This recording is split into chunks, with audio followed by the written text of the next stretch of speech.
All right, California is the first state in the nation to create a reparations task force. And even though not a single check is even close to being cut, there's already a beef over who exactly will get compensated.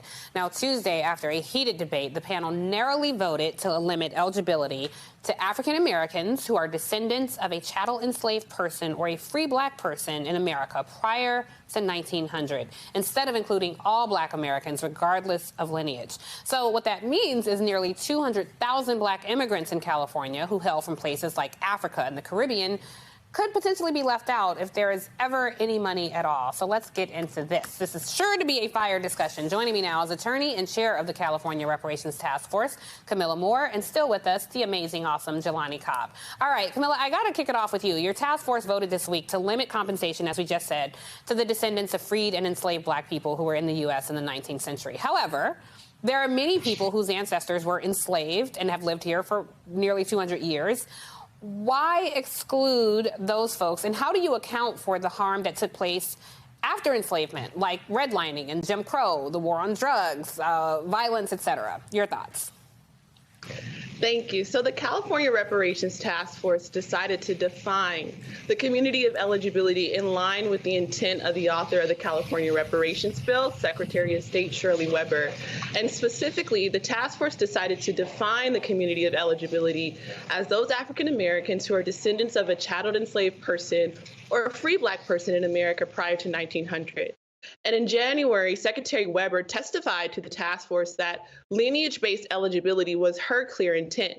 Also, the language in the California Reparations Bill also overwhelmingly supports our decision for lineage-based eligibility. In addition, race-based or all Black people policies are illegal and unconstitutional in California under Prop 209 and the 14th Amendment to the U.S. Constitution. But lastly, from a common sense perspective, I think reparations for United States slavery and its legacies, Jim Crow and the new Jim Crow, should be for the descendants of U.S. slavery and its legacy, Jim Crow and the new Jim Crow.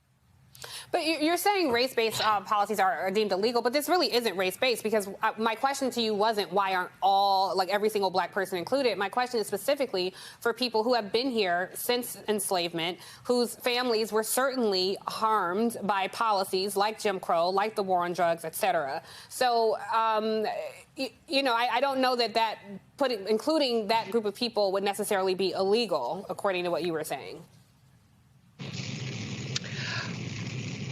Well, potentially it could, because a harms-based model, particularly in a multicultural California, would actually would allow for other non-people of color to actually be included. And so, again, race-based standards are illegal under constitutional law standards.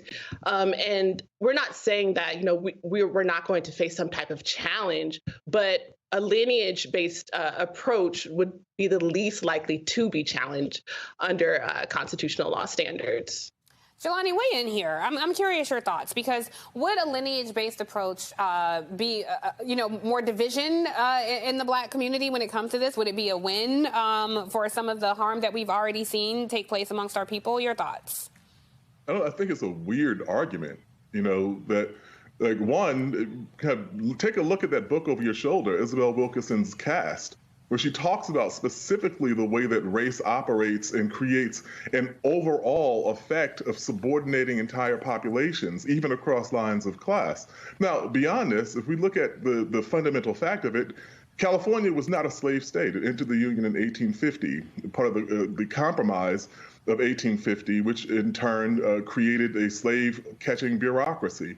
That in order for California to enter the Union, other people who had escaped slavery were now more likely to be dragged back into slavery in other places.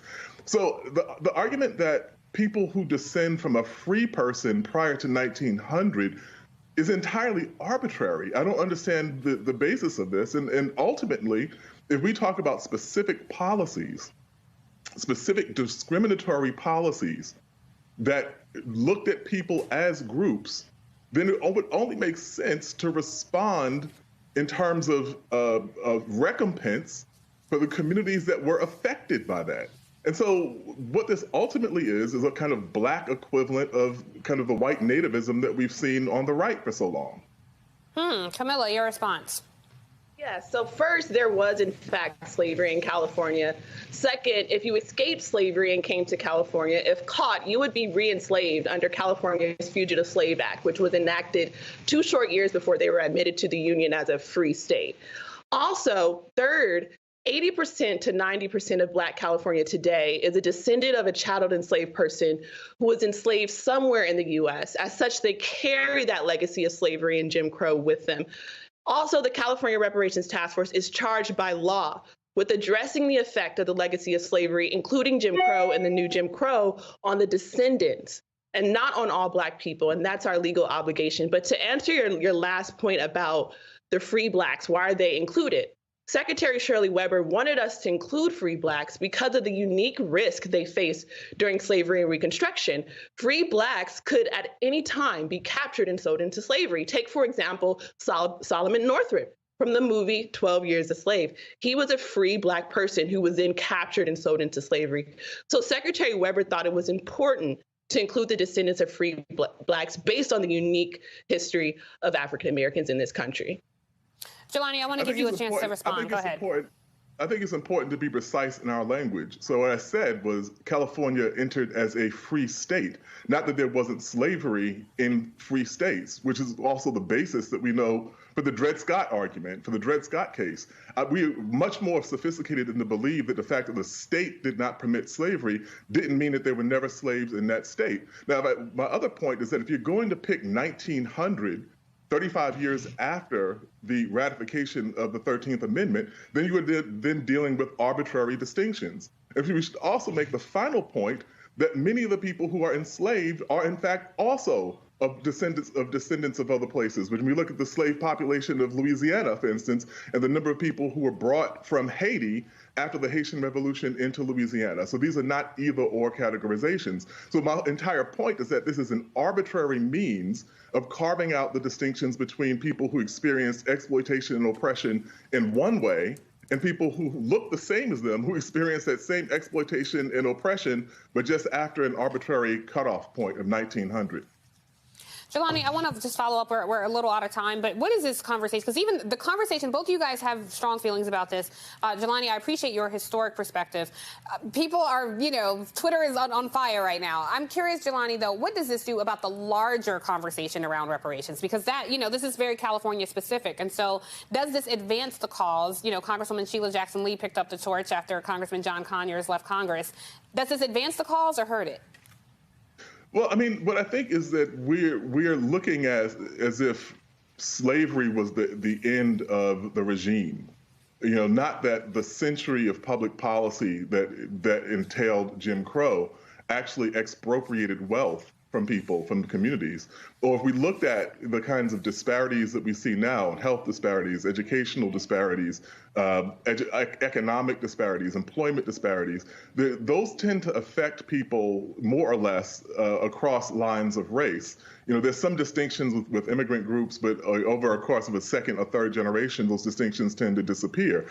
And so we're looking at a kind of exclusionary and arbitrary version of what we think is the worst thing that ever happened to this community. But we really need to be looking at it in its entirety, like all of the public policies that affected people of African descent in this country and created the overall disparities that we see in life opportunities for people who are Black.